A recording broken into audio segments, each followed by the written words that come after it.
My wingman, Sergeant Rosa here with Airman and Family Readiness. Hope you had a great summer. Today's Wellness 52 topic is nutrition. Now, you probably know someone who went through the freshman 15, and you might know someone who went through the quarantine 15. Uh, but believe it or not, 40% of Americans say that they put on weight in the last year and a half due to the pandemic. So nutrition, as you know, is very important. It affects how you look, how you feel, and how you perform. But it's unique to each individual person. Your nutritional needs is different from your friends, from your family members, from other people, because it depends on your age, your gender, your weight, and also your objectives. So today we're going to talk about some topics as it relates to nutrition, like the macronutrients. That's your fat, carbohydrates, and protein. How to read a food label, the basal metabolic rate, that's how many calories you need on a daily basis, nutrition myths, meal suggestions, workout nutrition, pre and post workout, and vitamins and supplements. Macronutrients. There are three major macronutrients, and you need each of those in certain ratios in order to sustain life. First one is fat. Now there's four types of fats: saturated fat, trans fat, monounsaturated fat, and polyunsaturated fat. You want to avoid the first two, saturated fat and trans fat. Those are bad fats. Try to limit your consumption of those fats. That's in things like processed foods. Monounsaturated fat and polyunsaturated fat, those are healthy fats. Those contain your omegas. They're good for your cardiovascular health. That's why nuts, high fatty foods like nuts, avocados are good for your health. The function of fat: it helps your body absorb vitamins and minerals. It protects your organs and supports cellular growth. It keeps your body warm and protects you against the cold. It's an insulator. It also stores extra calories for energy. So not all fats are bad. It's important to consume healthy fats on a regular basis because it has these vital functions. The energy density of fat is 9 calories per gram. So when you're reading food labels, what you would do is take the total fat in grams, multiply it by 9, and that gives you your total calories that are coming from fat. And as you see here on the chart, you want to limit your daily intake of saturated fats, as I mentioned, including trans fats like fatty meats, full fat dairy, cheeses, desserts, and you want to replace those with good or healthy fats like avocados, nuts, fatty fishes like salmon. So you get the idea. Carbohydrates, that's the second macronutrient. There's two types of carbohydrates: simple and complex. You want to avoid simple carbohydrates and increase your consumption of complex carbohydrates. Simple carbohydrates are things that have a very high glycemic index, greater than 70. These carbohydrates spike your blood sugar. They're usually processed or refined. They're easily broken down and ingested, but they have minimal nutritional benefits. And like I mentioned, they spike your blood sugar, which isn't good. Complex carbohydrates, on the other hand, have low glycemic index, less than 70. They're usually from natural or whole foods. They're difficult to break down and digest it slowly, which is good because it levels out your blood sugar. And they contain more vitamins and minerals.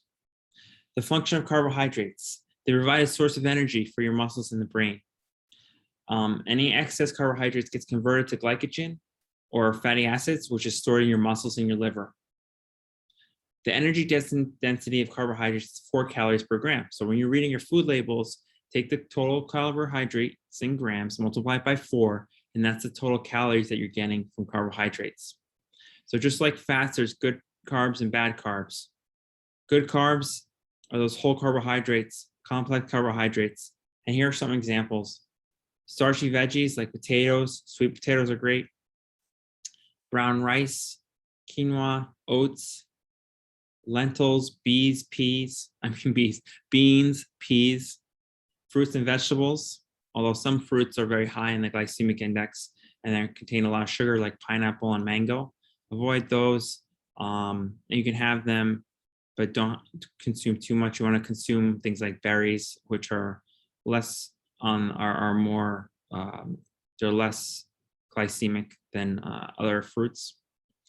Pastas, those bad carbohydrates, or those that are simple, they're high glycemic, like candy, soda, pastries, sugary cereals, white bread.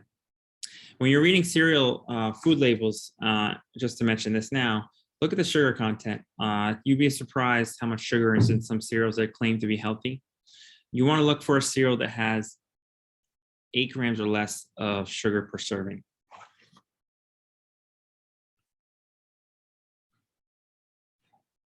As I mentioned, the glycemic index, it basically measures the impact of carbohydrates on your blood sugar. It ranges from 0 to 100. Low is considered less than 55, moderate 55 to 70, and high over 70. So low GI foods are great because they normalize your blood sugar. They release energy slowly. You don't have that crash. They keep you full longer, and they help prevent diabetes, heart disease, and some cancers even. What you want to do is you want to combine high and low GI foods. When you do that, it kind of averages out. You get a moderate glycemic impact. So here on this chart, you see the high glycemic foods are a lot of desserts and processed items, but even some vegetables like corn has a high sugar content.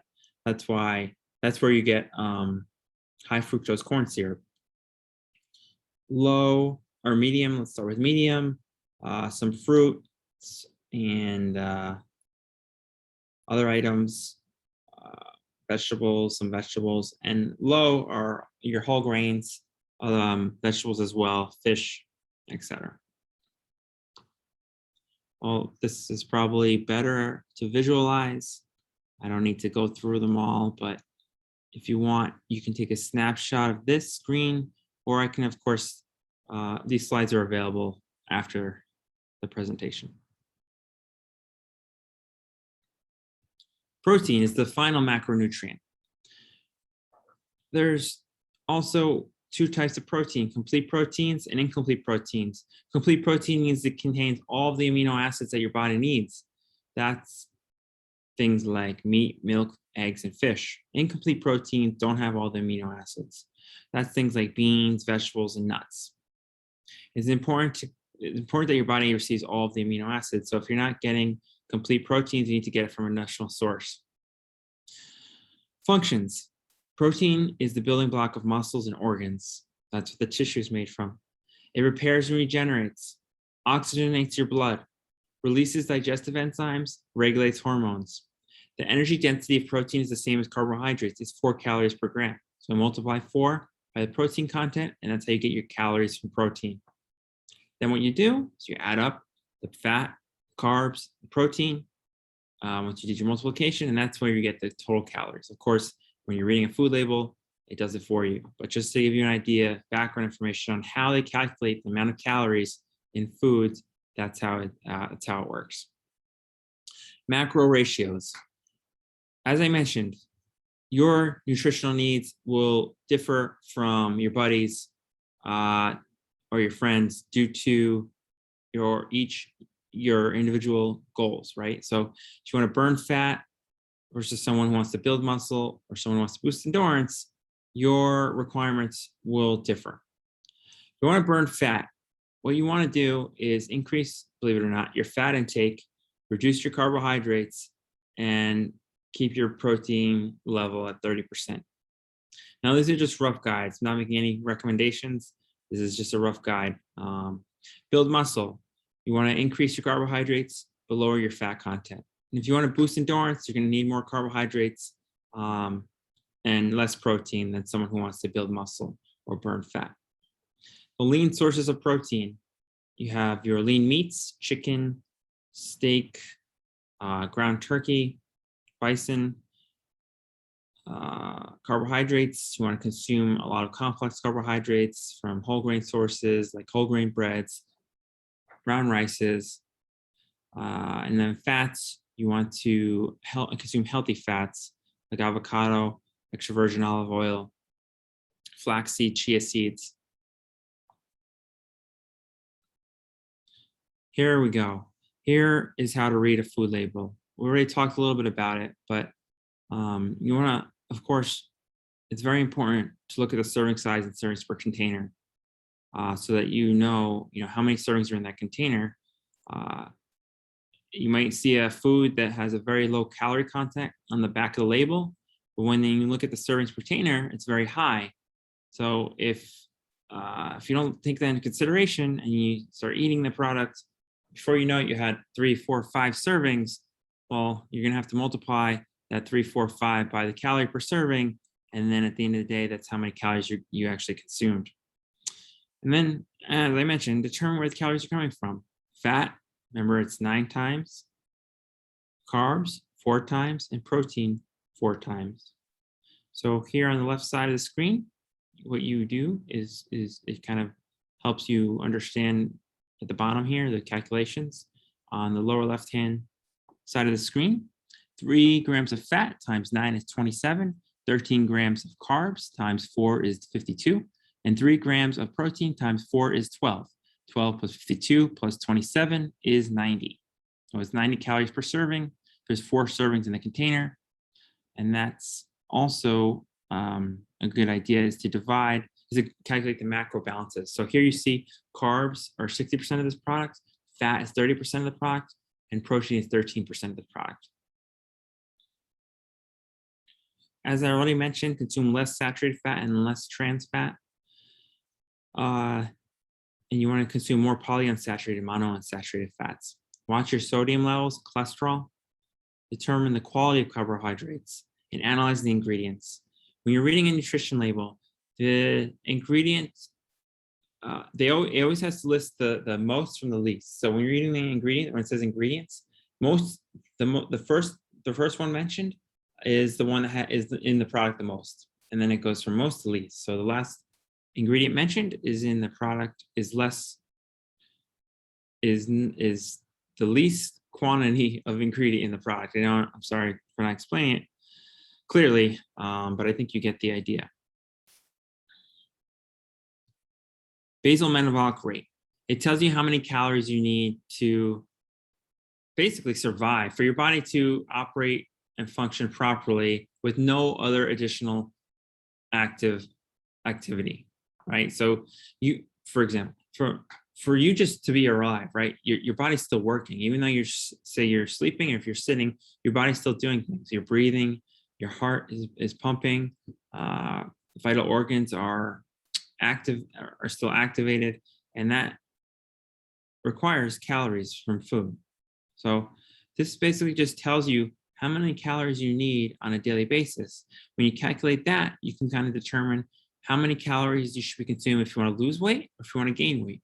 So energy in equals energy out. If the energy in, calories consumed, equals the calories you're burning, then you won't gain or lose weight.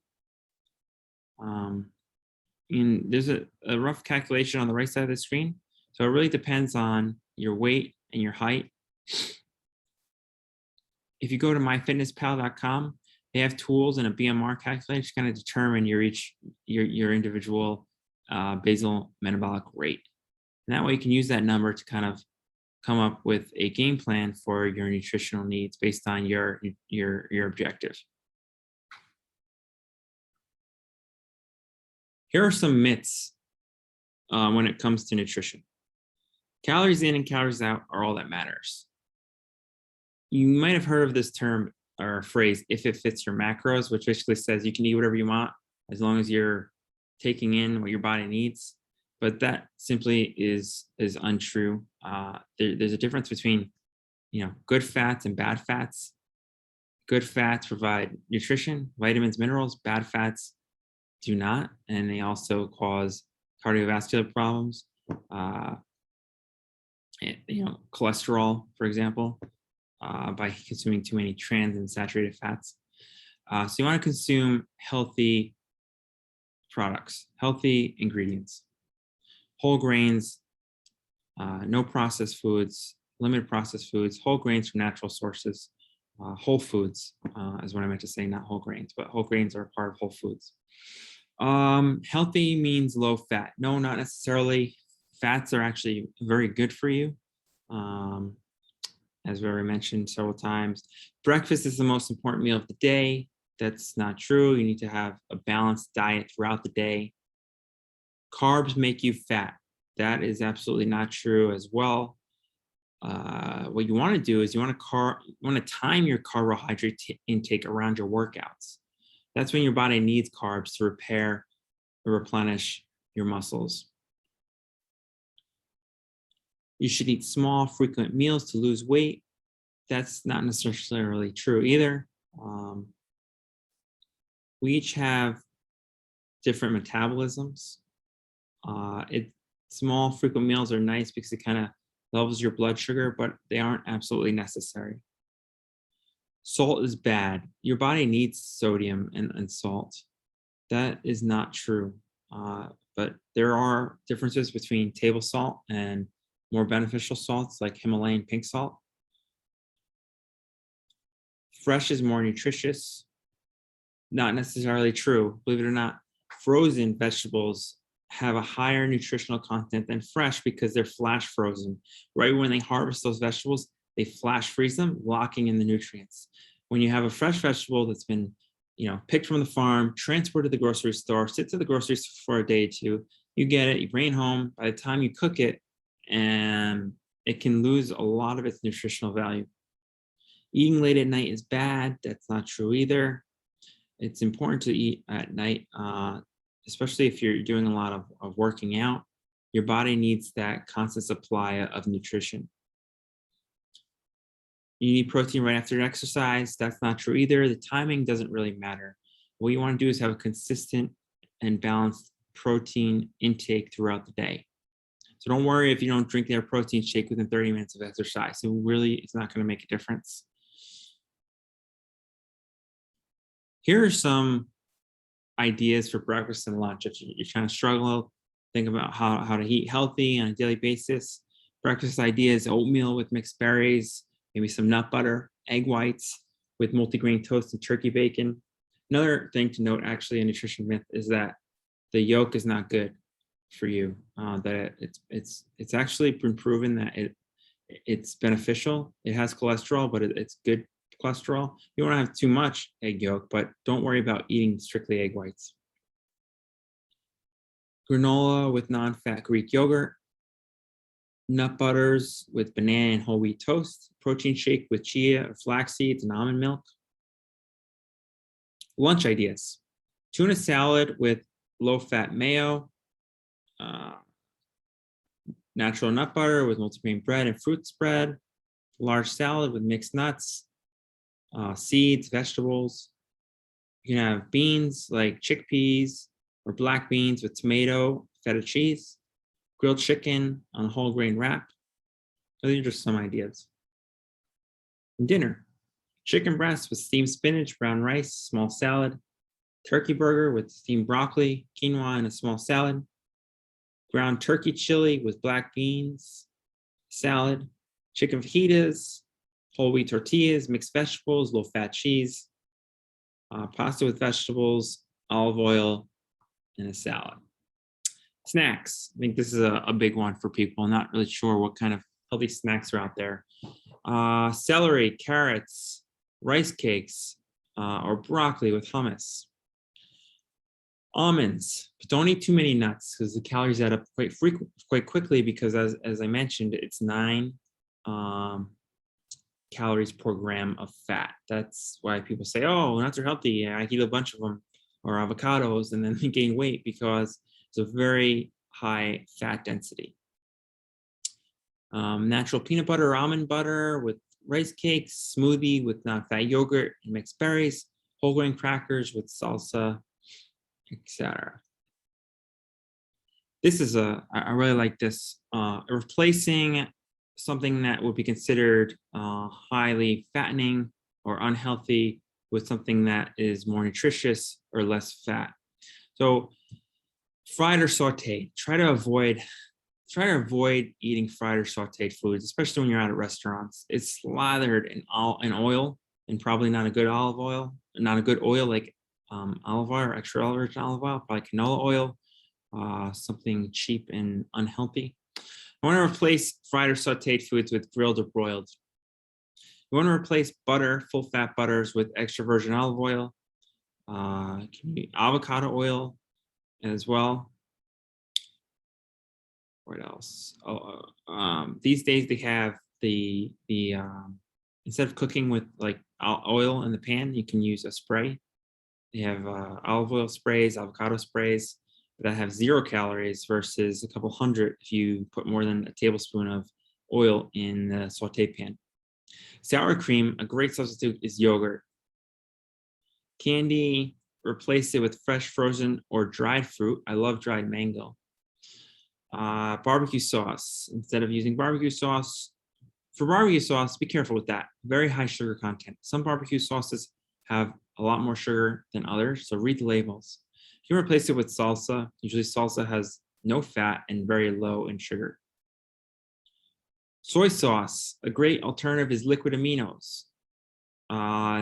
You can find that in the supermarket under, I think one of the brands, coconut aminos. It tastes similar. It's a little sweet, but it tastes very similar to soy sauce. Instead of using butter and bacon, you can use applesauce or yogurt, actually.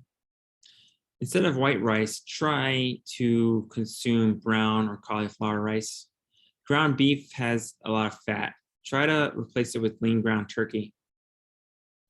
Instead of using mayo for something, you can use avocado, which is a healthy fat that has that creamy consistency. Instead of drinking soda or diet soda, which contains very harmful ingredients sometimes like aspartame, replace it with flavored seltzer. Sugar, instead of using sugar, try to use natural products like honey, agave, or stevia.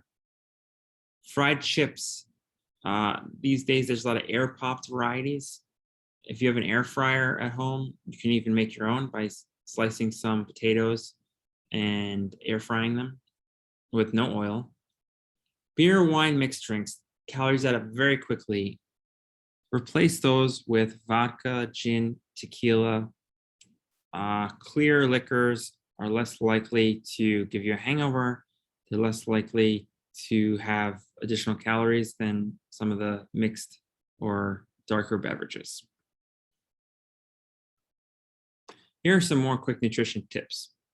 Eliminate liquid calories. That's the easiest thing right off the bat. If you're consuming products, with sugar, then it's just easy to avoid. It's easy to kind of quickly eliminate a lot of extra calories if you don't consume beverages that have high sugar content. So try to drink water, lemon water, lime water. Avoid heavy sauces, gravies, and creams. Those also have a lot of calories. Watch the sugar content of sauces, as I mentioned, the barbecue sauces and other sauces. Choose whole grains over refined grains. Watch the alcohol calories. Drink water before meals. A lot of times you're hungry because you're dehydrated. Stop eating before you're full. Do you ever notice that you're eating, you feel so hungry, and then all of a sudden it hits you and you're stuffed? That's because it takes time for your stomach to catch up with your brain and to make you realize that you're probably full, you ate enough. So stop before you're full. Eat good fats in moderation. Prep meals in advance. Spend the weekend grocery shopping, prepping your meals so that during the week you don't have to think about it. You know where you're going to eat. You don't have to stop at the fast food joint on the way home from work. Everything's all laid out and planned ahead of time. Okay, pre-workout nutrition. Now, a lot of you are probably wondering, especially as it relates to the fitness test, what you should be eating and drinking for the fitness test. And to be honest with you, you don't really need much for the Air Force fitness test. Your body's going to have enough glycogen and glucose to perform the fitness test. But if you it's good to have something in your stomach so that you don't feel hungry. So basically what you want to do is you want to consume your pre-workout nutrition 90 to 120 minutes prior to your activity. It really depends on the type of workout you're going to have. If it's an aerobic activity like running, cycling, and elliptical, your fuel source is going to be primarily oxygen and fat. So you don't need to eat a lot of carbohydrates beforehand. So you can actually eat low carb, moderate protein, and high fat. For example, a rice cake with almond butter or even fasted workouts are very beneficial for burning fat. Now, if you're going to do an anaerobic workout, those are your high intensity, high power workouts like intervals, lifting, sprints. Your fuel source is going to be glucose and glycogen. It's going to be sugar, carbs. So you want to eat a high carb, moderate protein, and low fat meal before your activity. Example, Greek yogurt with berries and honey. And same thing, you want to time this 90 to 120 minutes prior to your activity. Hydration is always important no matter what your activity is. You want to drink 16 to 20 ounces of fluid 30 to 60 minutes prior. So this chart is pretty interesting here. Depending on how intense your exercise is, it kind of determines your carbohydrate needs. So the more intense your exercise is, the more carbs you're going to need. So that way you can kind of plan your pre-workout meal based on what type of activity. You're going to go easy today, you don't need to eat a lot of carbs beforehand or even a large meal. If you have a very intense workout plan, you probably want to consume a few extra carbohydrates. Post-workout nutrition, that's 0 to 30 minutes after your training session. It speeds up recovery, promotes muscle growth, supports your immune system too. The macronutrient ratio should be 3 to 1 carbs to protein and very or no fat, very little or no fat. You actually want to drink or consume high glycemic carbohydrates, as I mentioned earlier, post-workout. Things like sports drinks, fruit, white rice. A good example would be a protein shake with banana and honey. So a moderate amount of protein and a high amount of carbs. And of course, you want to keep hydrating. 60 to 20 ounces of fluid should be consumed for each pound of body weight you lose. I don't know if you ever weighed yourself before you worked out and after you work out, but if you should do it, especially if it's hot out and you're sweating. See how much weight you lost, and then you can determine how much you need to replace in terms of water. And of course, 400 to 600 milligrams of sodium, Himalayan or Celtic sea salt are great, better than table salt. I want to consume that much per pound of body weight loss as well.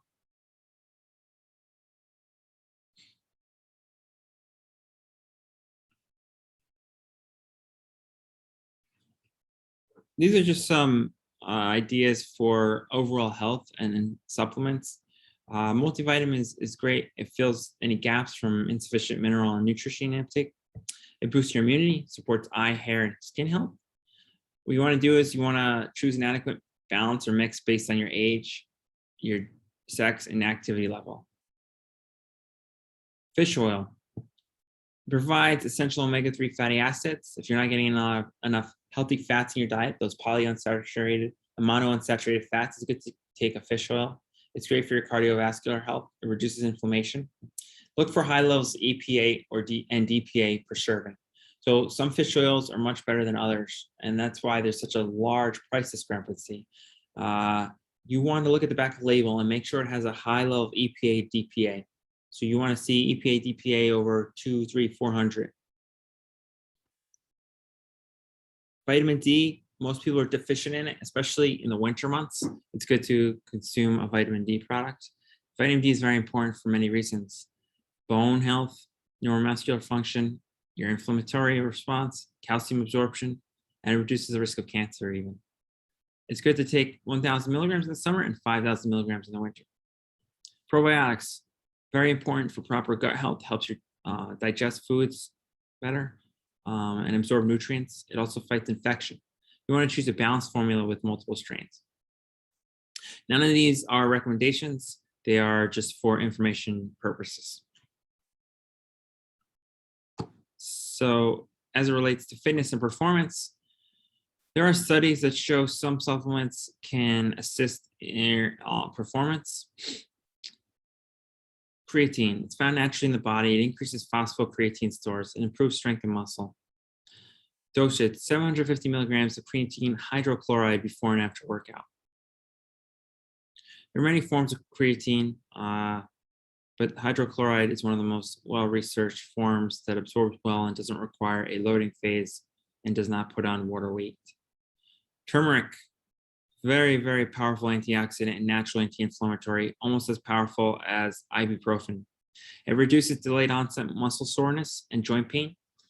Dosage is usually 1,000 milligrams. Make sure it involves or it includes black pepper extract that helps the absorption.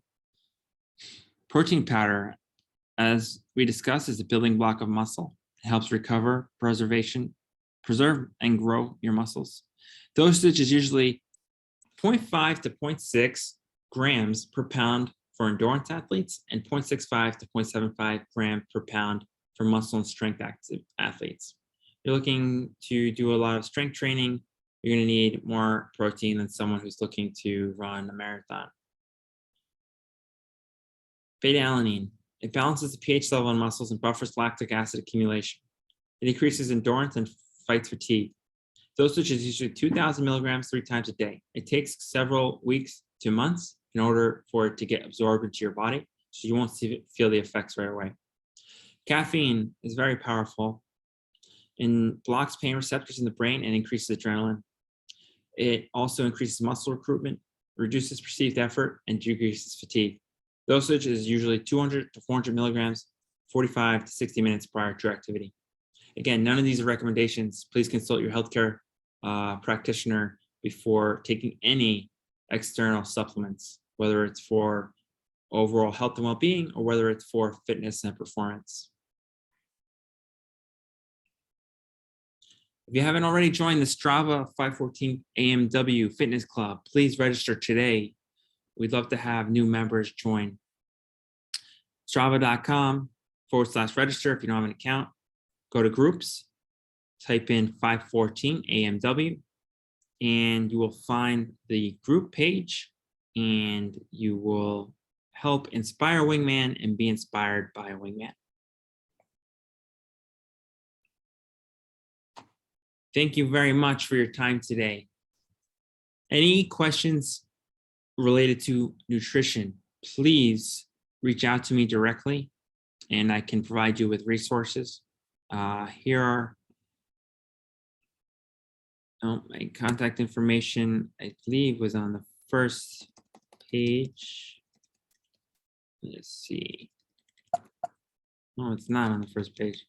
By now you probably know it, but if not, my email is Derek, DEREK .DeRosa, DEROSA @us.af.mil. And then I will be very happy to assist in any way I can. Well, have a wonderful September, and I will see you in October. Thanks again.